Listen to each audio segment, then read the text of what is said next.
Welcome to On Target, the sales leadership podcast where we help and enable you to become more effective personally and professionally to become a best-in-class sales leader. Now, on this particular episode, we're going to do something pretty special in that we're going to do a Q&A. So I picked out 10 of the most common questions that I commonly often get asked, whether it's through LinkedIn, YouTube, in person or other various different channels. We've in essence picked out 10 questions which have come up more than once, and I'm just going to go through and freestyle my response to each of them. So I hope that we can have a bit of fun and that you can learn something as we go through this as well.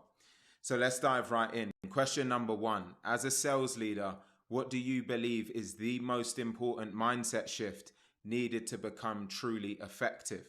It's a great question. What I would say is this: a sales leader's ability to put a situation into perspective. Now, if we think about anyone who's a sales leader or aspiring to be one of the realities of the role is that you're going to consistently run into pretty challenging times.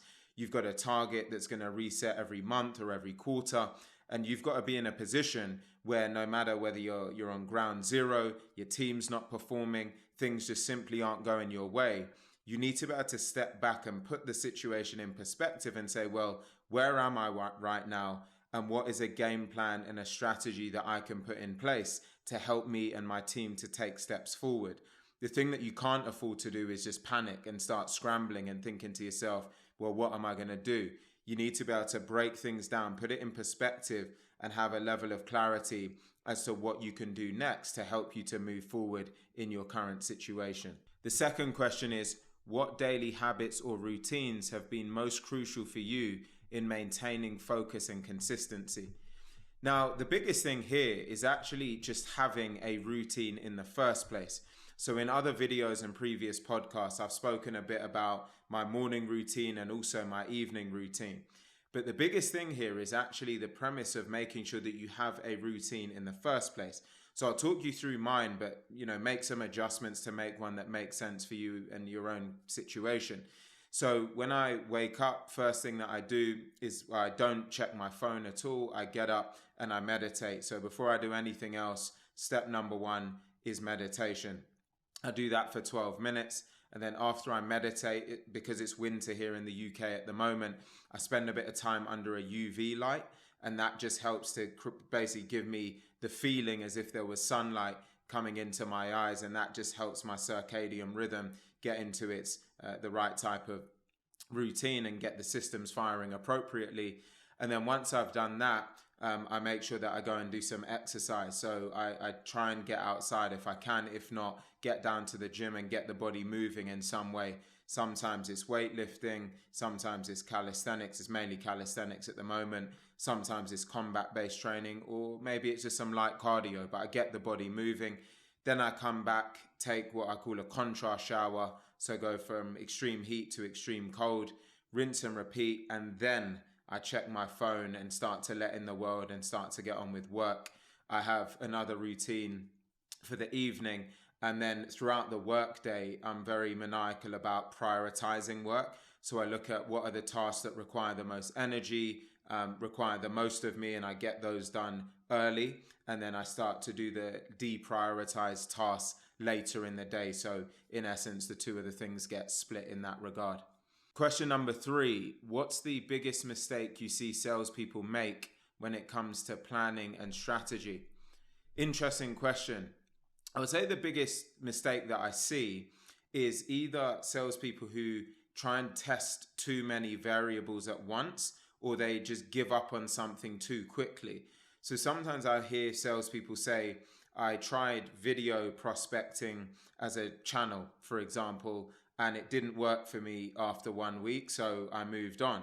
And then I say to them, well, what was the sample size? Why not try it for 2 weeks? What about your tonality, the way that you articulated yourself? Did you change a word or parts of your language? There's so many different things that go into a testing cycle. And I see a lot of salespeople, they just give up too quickly on whatever it is that they were testing or experimenting with.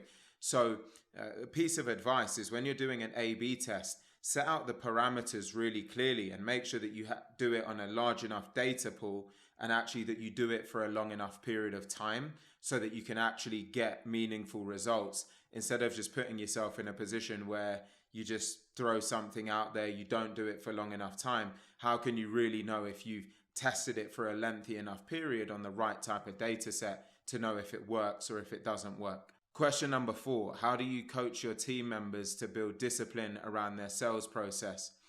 Now, the biggest thing here is that we talk a lot about this paradigm between discipline versus motivation.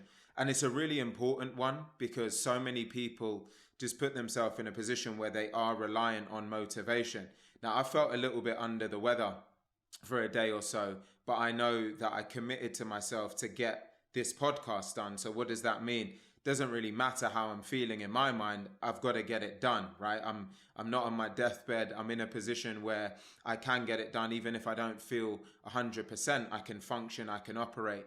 So it's about having that mentality where when you set out to get a task done, that you aim to get it done under any given circumstance. Now, I don't want to take away from the fact that, yeah, there's sometimes circumstances which mean you can't get something done, but can you plan ahead? Can you get it done a little bit earlier? Can you batch do your work so that you are already planning for scenarios where you may not be able to get to something, or maybe you're planning for scenarios where you're unwell? So what can you get ahead of? So it's having that mentality that you just got to be disciplined regardless of how you feel. You've got to get the task done. You've got to get the job done, especially if you want to commit to excellence, because while you're sleeping or while you're resting, your competition is out there grafting, getting ahead of you. So it's having that hunger, that desire, and that aptitude to get after it in any given circumstance. Question number 5, what are some unconventional sales methods you've used that have really worked? Well, the reality is that we talk about unconventional. In most occasions, I would say that it's getting back to some of the fundamentals. So often I've talked about early in my career, there were two tasks that I had to do on a day-to-day basis to really just do my job. One was cold calling, making hundreds of calls per day. And the second was what we call canvassing, which was actually knocking companies door to door and going office to office on different floors within one office building, trying to pitch our services. And these are things that we just don't even consider nowadays. But calling is still alive and well. And so I say it's unconventional. I guess it isn't in a certain way, but it's something that's lost in the current era. Try and be different sometimes, right? Pick up the phone more often. Go and actually visit customers. Go and actually try and prospect in person. Give it a go, right? It's something different that your peers aren't doing and other people aren't doing. So it's a great opportunity to put yourself out there and do something a little bit different. Question number 6, what's your best advice for salespeople looking to advance into leadership roles? The best thing I could say is to get mentorship, right? Get in front of someone, be on the shoulder of someone who's already in the position that you want to be in, and someone that inspires you in some way, who has some of the traits that you would aspire to have yourself. If you can be in the room with that person, learn how they walk, learn how they talk, learn how they think, act, and operate, that's the best thing you can do to start to get yourself comfortable in that environment. I remember when I wanted to be a sales leader, one of the first things I did was set up this podcast to put me in a position where I was constantly interviewing other sales leaders. So I started to learn how they operate, got to ask them questions, get their knowledge and insights. And then lo and behold, very soon after that, I became a sales leader myself. And so get yourself in the room, put yourself in the environment, get the mentorship, and by osmosis, being around it so consistently, it makes it much, much easier to raise your likelihood and propensity of getting the type of role that you're looking for. Question number 8, what sales tools or systems could you not live without?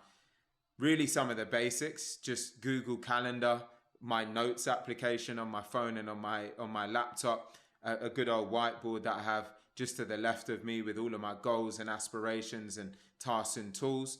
And then outside of that, at different companies I've worked for, there's been various different CRM tools and things of that nature that have been instrumental, but mainly now it's Google Suite. So Google Sheets, Google Docs, Notes, good old whiteboard, and my notes application have been the main ones I use day to day. Question number 9, how do you motivate yourself on days when you lack energy or drive?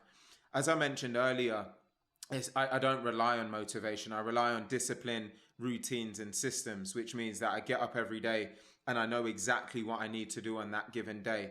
I set out my plan of action and I just deliver against my systems. I deliver against my routines. I deliver against my structure, and I rely on my discipline every day. And by doing all of those things and combining those ingredients day to day, motivation's not an ingredient, it's just a case of getting the job done. What books or resources have shaped your approach to sales effectiveness? One of the books that I often recommend to my mentees is called Amp It Up by Frank Slootman, the CEO of Snowflake, one of the most successful software companies on the planet. I think it's a great book. A lot of the ways that Frank has described that he thinks in the book, I definitely align with and am supportive of. So that's one of them. And then a lot of the other books that I read are on topics such as around stoicism. There are a lot more around vibrations, mindset, mentality. So I read a lot of books on the US Army, US Navy, Special Forces, where it talks a lot about discipline and the importance of having structure, routines, and being effective in your day-to-day life and in your day-to-day career. So that's 10 questions which have been answered. I hope that the answers have been helpful and useful in some way, and that they can make you more effective in your day-to-day. If you've got any questions, don't hesitate to reach out to me via LinkedIn. You can send me a direct message. I'll be more than happy to come back to you. Once again, I hope this has been helpful, and I look forward to seeing you on the next one.